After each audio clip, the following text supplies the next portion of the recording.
Buenas a todos y bienvenidos a una semana más a Que Viva el Cine. En la reseña de esta semana vamos a analizar el Set de Mal, de Orson Welles. Esta película, Set de Mal, fue nombrada mejor película en la Feria Mundial de Bruselas de 1958. Jean-Luc Godard y François Truffaut formaban parte del jurado. Pero en Estados Unidos se estrenó en la mitad inferior de un programa doble, fracasó y puso fin a las perspectivas de Welles de trabajar dentro del sistema de estudios. Sin embargo, la película siempre ha sido una de las favoritas de los que disfrutan de la extravagancia visual y dramática. Abro comillas. Había visto la película 4 o 5 veces antes de fijarme en la historia, cierro comillas. Esto es lo que dijo el director Peter Bogdanovich a su amigo Orson Welles. Eso habla muy bien de la historia, retumbó Welles con sarcasmo, pero Bogdanovich respondió diciendo que no, que simplemente se fijó en la dirección. Ese podría ser el mejor enfoque para quien vea la película por primera vez. Dejar de lado el laberíntico argumento y simplemente admirar lo que aparece en la pantalla. La película comienza con uno de los planos secuencia más famosos de la historia del cine, en el que se sigue un coche con una bomba en el maletero durante 3 minutos y 20 segundos. Y tiene otros movimientos de cámara virtuosos como un interrogatorio ininterrumpido en una habitación estrecha y uno que comienza en la calle y sigue a los personajes a través del vestíbulo y hasta un ascensor. El crítico británico Damian Cannon escribe sobre su coreografía espacial en la que, abro comillas, cada posición y movimiento encaja en un todo convincente, cierro comillas. Wells y su director de fotografía, Russell Metty, no se limitaron a exhibirse.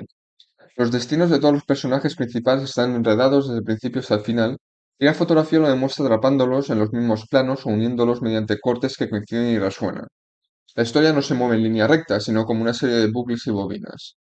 Algunos de esos bucles se eliminaron cuando los estudios Universal le quitaron la película a Wells y la reeditaron, añadiendo primeros planos y cortando escenas, de modo que existió durante años en una confusa versión de 95 minutos y luego con retraso en una versión de 108 minutos que seguía reflejando la intromisión del estudio.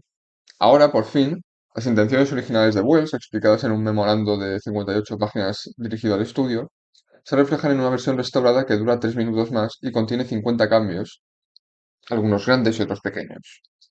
Esta versión ha sido producida por Rick Smidlin y editada por el ganador del Oscar Walter Murch, inspirada en un artículo crucial de 1992 publicado por el Film Quarterly por el crítico Jonathan Rosenbaum.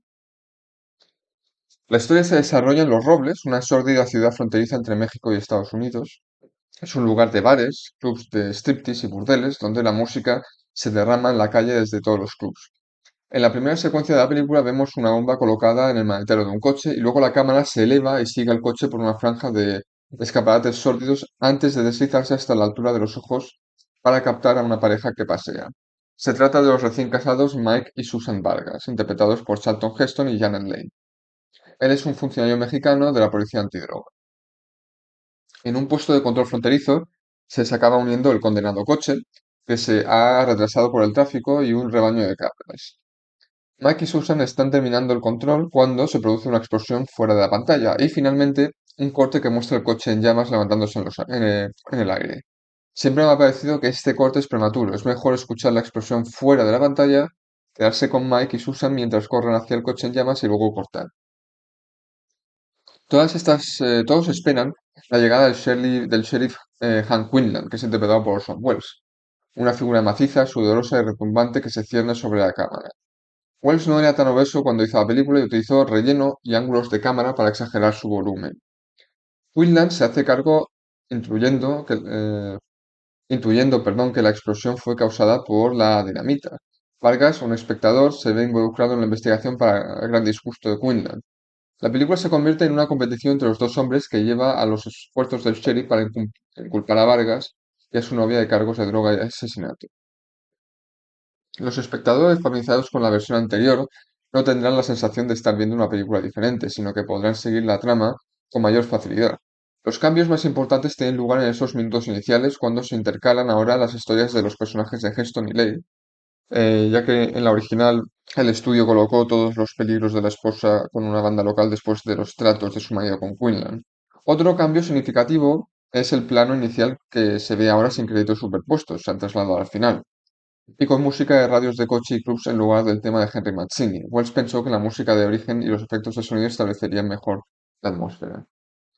Wells llena su historia de una nutrida selección de personajes secundarios, como el fiel compañero de Quinlan, Menzies, que es interpretado por Joseph Calais, el baboso jefe del crimen local, Grandi, que es interpretado por Akim Tamirov, la Madame local, interpretada por Marlene Dietrich, una marimacho líder de una banda, interpretada por Mercedes McCambridge.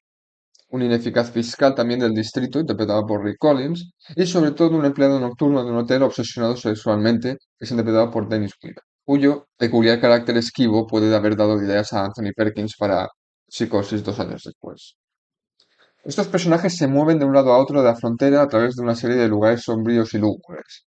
Aunque la línea argumental es posible de seguir, el verdadero punto es la forma en que Quinlan se desvía de la investigación para seguir su propia agenda.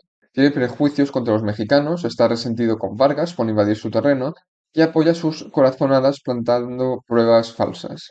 Cuando Vargas le llama la atención sobre el fraude, jura destruirlo. Mientras Vargas y Quinlan compiten por su posición en la investigación, Susan corre peligro en escenas que funcionan como un contrapunto aterrador. Vargas imprudentemente aloja a su mujer en un motel dirigido por una banda local, y unos jóvenes matones la aterrorizan. Sus peligros rozan a veces lo ridículo, especialmente en una escena en la que iluminan su habitación con una linterna. Más tarde se insinúa una violación en grupo, pero la película curiosamente ignora o olvida sus repercusiones para Susan. Menzies, el ayudante del sheriff, ha sido fiel a Quinlan porque el sheriff detuvo una vez una bala destinada a él. La película establece su iluminación gradual a medida que Vargas demuestra que Quinlan plantó pruebas falsas e inculpó a personas inocentes. ¿Por qué Quinlan cae tan bajo? 30 años antes su propia esposa fue asesinada y el asesino quedó libre. Ahora se jacta, abro comillas. Ese fue el último asesino que se me escapó de las manos, cierro comillas. En la secuencia final, el desilusionado Menzies lleva un micrófono oculto mientras incita a Quinlan a confesar. Vargas les hace sombra con una radio y una grabadora. Esta escena es visualmente efectiva ya que el sheriff y el ayudante siguen un canal lleno de basura, pero no es lógica. Vargas vadea el agua y escala montañas de escombros para mantenerse al alcance de la radio de los hombres que hablan, cuando podría haber ocultado simplemente la grabadora de Menzies. Inexplicablemente deja la radio encendida para que Quinlan pueda escuchar el eco de su propia voz. Esto funciona como espectáculo, pero falla como estrategia. Los temas superficiales de Set de Mal son fáciles de detectar y el choque entre las culturas nacionales recibe un giro irónico. Vargas refleja los estereotipos gringos, mientras que Quinlan encarna los clichés sobre los agentes de la ley mexicanos. Pero puede haber otro tema al acecho bajo la superficie. Gran parte de la obra de Wells era autobiográfica y los personajes que eligió para interpretar, como por ejemplo Charles Foster Kane, Macbeth, Otelo, eran gigantes destruidos por la arrogancia. Ahora consideremos a Quinlan, que cuida las viejas heridas y trata de orquestar este escenario como un director, asignando diálogos y papeles. Hay un sentido en el que Quinlan quiere el corte final en la trama de esta película, y no lo consigue. Está agotado tras años de indulgencia y autobuso, y su ego le lleva a los problemas. ¿Existe una resonancia entre el personaje de Wells aquí y el hombre en el que se convirtió? La historia de la carrera posterior de Orson Welles es la de los proyectos que quedaron sin completar y las películas que fueron modificadas después de que él las dejara sin finalizar. Hasta cierto punto, sus personajes reflejaban sus sentimientos sobre sí mismo y sus perspectivas. Y Set de Mal puede ser tanto sobre Orson Welles como sobre Hank Quinlan. Welles aportó un gran estilo a sus películas, abrazando el exceso en la vida y en su trabajo como el precio y la recompensa de su libertad.